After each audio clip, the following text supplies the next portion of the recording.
Do you agree with Kapil Sibal when he says that there was zero loss? Because the CBI thinks that there were 30,000 crore rupees of losses. No, I see. Are you going to ask me to contradict what CBI is saying in court? I will not contradict what is happening. Do you agree with your ministerial colleague? Of course, I agree with my ministerial colleague.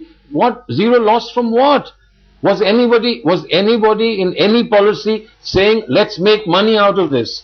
Was it a commercial venture to make money? But the finance secretary, one day before the licenses were given out, the finance secretary told the then finance minister that this is not correct and there can be auctioning of initial spectrum. Why did he not listen? And why did all this wisdom dawn 5 days later on the 15th of January? Please understand, his position is that he consistently wanted auction. That's his position.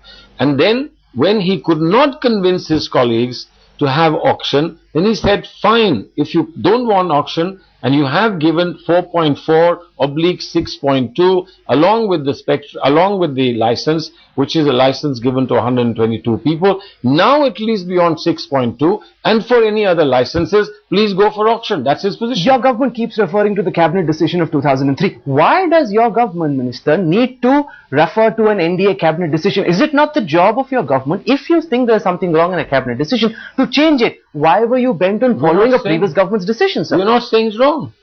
So you agree with that cabinet decision? We agree with the cabinet decision. We are saying that our decision was consistent with the 2003 decision. What amuses us and what concerns us, that the people who took the 2003 decision are saying that the 2003 decision should not have applied in 2008, because they can take that decision, but we cannot take that decision. After having read all that you've read as the law minister, looking at this case, do you, Mr. Khurshid, say that P. Chidambaram concurred with A. Raja that 2008 is when licenses should be given out at costs agreed in 2001? Did that concurrence happen or not?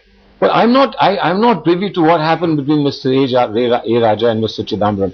I have a consistent reading of the facts in which Mr. Chidambaram has consistently argued that there should be auction. Now, please understand, that's the reason why on the 8th of February, or whichever month it was, there was to be a full Telecom Commission meeting at which Mr. Chidambaram's view that the auction should be pursued was going to be considered once again.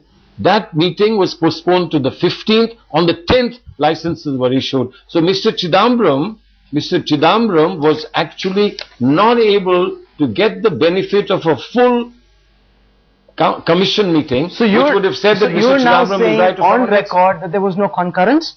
That's what your sense is after having gone through all the files between the then finance minister and the then telecom minister? I have not gone through all the files. I have read what you have read, and I have heard what Mr. Chidambaram has said, and I have heard what the Prime Minister has said, and I have heard all the things that have been repeated by various people, and I have known what the scheduled meeting on the 8th was supposed to be, and that it was postponed to the 15th, and the licenses were given on the 10th. Now, what do I make of that as a person with some common sense? Because I want to quote to you what the Prime Minister said on the 16th of February 2011, and also what he repeated in the Rajya Sabha. The Prime Minister is on record, Minister, saying that there was concurrence reached between the Finance Ministry and the Ministry of Communications and Information Technology. Your Prime Minister is on record saying that P. Chidambaram agreed with then Telecom Minister A. Raja. It is on the basis of that spectrum was allocated. So then why do you want to ask me? The Prime Minister is privy, and Prime Minister has records that I don't have. Now, if the Prime Minister has said this, please accept from me, just stop your questioning at what the Prime Minister has said. You want me to contradict because Chidambaram's entire defense and your defense so far has been that there was no concurrence, that Chidambaram never gave in to Telecom Minister A. Raja. No, now you're changing your mind. Please hear again. Please hear carefully. Chidambaram said, this was my view, but when my view was not accepted, I proceeded on to the next stage. Now, when was his view not accepted? I'm not privy to that, but Chidambaram has categorically said, this was my view, my view was not accepted.